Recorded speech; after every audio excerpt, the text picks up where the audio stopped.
Welcome to my YouTube channel doctor M N Kiani. और आज की इस वीडियो में मेरा टॉपिक ये है कि जब भी आपको एक्सआरडी का जो ऑपरेटर है या रामन स्पेक्ट्रोस्कोपी का जो आपको ऑपरेटर है वो आपको डाटा देगा अमूमन एस्काई फाइल में। अब अमूमन स्टूडेंट के साथ ये होता है कि उनसे एस्काई फाइल ओपन नहीं होती, उन्हें समझ ही नहीं आती कि ये वाला फाइल हम ओपन किस तरह से करें। ओरिजिन के अंदर अगर आप डाटा ओपन करेंगे तो फिर आप उसको प्लॉट कर सकेंगे ना, फिर आप उसको एनालाइज कर सकेंगे। सो मशीन का जो डाटा है एक्सआरडी का, वहाँ से लेके ओरिजिन के अंदर आपने फाइनल ग्राफ किस तरह से प्लॉट करना है और उसको रिसर्च पेपर के अंदर या थीसिस के अंदर डालने के तक का जो सफ़र है वो आपने किस तरह से उसको ग्राफ प्लॉट करना है, किस तरह से आपने उसको एनालाइज करना है, किस तरह से आप उसने अपने बेस लाइन आपने उसकी करेक्ट करनी है, किस तरह से आपने पीक्स आइडेंटिफाई करनी है, किस तरह से आपने डाटा स्मूथ करना है। ये एक एक चीज़ में इस वीडियो में मैं आपको दिखाऊंगा। तो इससे पहले मैं आपको स्क्रीन पे लेके चलूँ, स्क्रीन पे चल के आपको सारी चीज़ें समझाऊँ। आपसे रिक्वेस्ट है कि चैनल को लाजमी आपने सब्सक्राइब कर लेना है, वीडियो को लाजमी लाइक कर लें और बेल आइकन प्रेस कर लें ताकि आपको नई आने वाली वीडियोज़ का नोटिफिकेशन मिल सके। बगैर किसी इंतज़ार के, बगैर आपका टाइम ज़ाय किए डायरेक्टली स्क्रीन पे लेके चलता हूँ। तो अगर आप स्क्रीन के ऊपर देखें तो सिंपली सबसे पहले तो मैं ये कर लेता हूँ कि ओरिजिन के जो सॉफ्टवेयर है वो मैं ओपन कर लेता हूँ और उसके बाद मेरे पास डाटा अवेलेबल है जो टेक्नीशियन आपको डाटा देता है। स्काई फाइल में अमूमन स्टूडेंट को ये नहीं समझ आती कि किस तरह से हमने वो डाटा ओपन करना है। तो सिंपली पहले हम चले जाते हैं जी डाटा में। डाटा के अंदर जाएंगे हम इंपोर्ट फाइल में। इंपोर्ट फाइल के अंदर ऑप्शन है इंपोर्ट विजार्ड या कंट्रोल+3। कंट्रोल का बटन दबाएं और 3 वाला बटन दबाएं तो इस तरह से आपके पास डायरेक्टली ये वाला इंपोर्ट विजार्ड आपके पास ओपन हो जाएगा।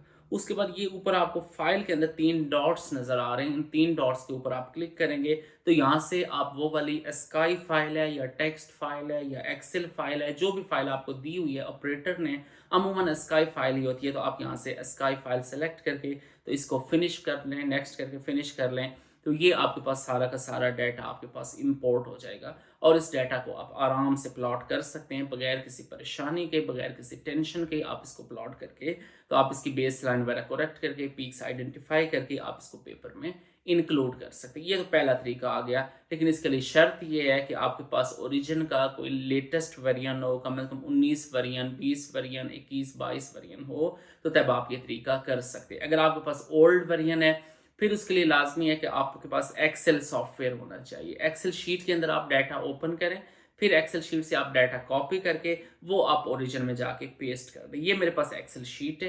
एक्सेल शीट के अंदर मैं ओपन में जाता हूँ, फाइल और फाइल से फिर ओपन में जाके मैं वही स्काई फाइल ओपन कर लेता हूँ। स्काई फाइल जब यहाँ पे ओपन होगी फिर यहाँ से मैं उसका डाटा कॉपी करके तो वो जाके पेस्ट करूँगा। ऑल फाइल सेलेक्ट करके तो यहाँ से आप स्काई फाइल सेलेक्ट कर लें तो तब ये शो होगी ऑल फाइल्स के अंदर। फिर आप इसको नेक्स्ट, और नेक्स्ट के बाद अब यहाँ पे आप इंटर कर दें स्पेस ये होगा कि डिफरेंट जो एक्स कॉलम है, वाई कॉलम है, डिफरेंट वाई कॉलम है, वो अलग अलग कॉलम्स में आ जाएंगे, अदरवाइज डाटा आपका मिक्स सा हो जाएगा।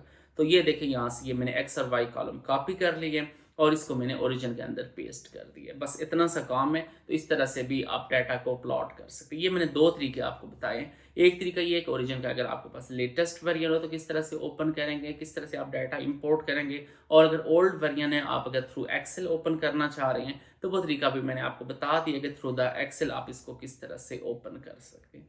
अब उसके अलावा मज़ीद भी इसमें चीज़ें हैं, वो मैं आपको साथ साथ बताता हूँ। ये मेरे पास सपोज ओरिजिन का लेटेस्ट वेरिएंट है 2024, यहाँ पे तो आसान है। उसके अलावा अगर आपके पास पुराना वेरिएंट है तो फिर आप थ्रू द एक्सेल आप ओपन करेंगे। उसके अलावा मज़ीद में इसको तरीका आपको बता देता हूँ। सिंपली कि मैंने ओरिजिन फाइल खोली हुई है तो अगर मेरे पास लेटेस्ट वेरिएंट तो उठा के मैं अगर इसके ऊपर ड्रॉप करूँ, जैसे अभी मैं आपके सामने कर रहा हूँ, डेस्कटॉप पे मेरे पास पड़ा हुआ है स्क्रीन के ऊपर, वहाँ से मैंने उठा के इस ओरिजिन के ऊपर गिराया है, ड्रॉप किया है, बस 1 मिनट में मेरे पास सारा वो डाटा ओपन हो गया। तो आप इसको प्लॉट कर सकते हैं। सिर्फ मतलब ये है कि अगर आपके पास न्यू वेरिएंट है ना 2022, 2023, 2024, इस तरह का अगर आपके पास ओरिजिन का वेरिएंट है तो उसमें आप खाली उठा के इसके ऊपर गिराएं तो आपके पास ग्राफ प्लॉट हो जाएगा।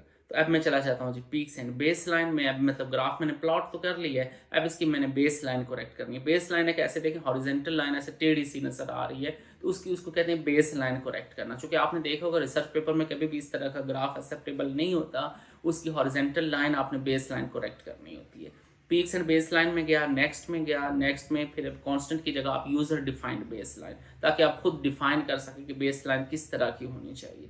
फिर अब नेक्स्ट में गया, यहाँ से ये कुछ पॉइंट्स उसने सजेशंस दी हुई हैं, उन पॉइंट्स को मैं मॉडिफाई के ऑप्शन पे गया, तो यहाँ से आप पॉइंट्स को चेंज कर सकते हैं ताकि इस तरह की आप बेस लाइन लगाएं, ताकि जो आपके पास अवेलेबल पीक्स हैं उनमें से कोई पीक चेंज ना हो, कोई पीक उनमें से डिलीट ना हो जाए, कोई उनमें से पीक रिमूव ना हो जाए। तो आपने इस तरह की बेस लाइन लगानी होती है कि ताकि जो एक्चुअल पीक्स हैं उनमें से कोई पीक ख़राब ना हो। जैसे यहाँ पे आप अगर राइट साइड पे देखें, ये एक पीक के ऊपर से बेस लाइन गुजर रही है, तो इससे ये होगा कि ये वाली जो पीक है ये ख़त्म ही हो जाएगी। ये जो अभी 875 के करीब जो पीक है, ये वाला पीक यहाँ से क्लिप हो जाएगी अगर आप ये वाला बेस लाइन वाला पॉइंट यहाँ से रिमूव नहीं करेंगे। तो इसलिए मैं इसमें कुछ नए पॉइंट्स ऐड कर देता हूँ और मॉडिफाई एंड डिलीट में जाके तो ये वाला बेस लाइन वाला जो पॉइंट है इसको मैं यहाँ से हटा देता हूँ, ताकि ये वाली जो पीक है इसके नीचे से ऐसे बेस लाइन गुजरे और एक्चुअल जो पीक है वो कट ना हो जाए।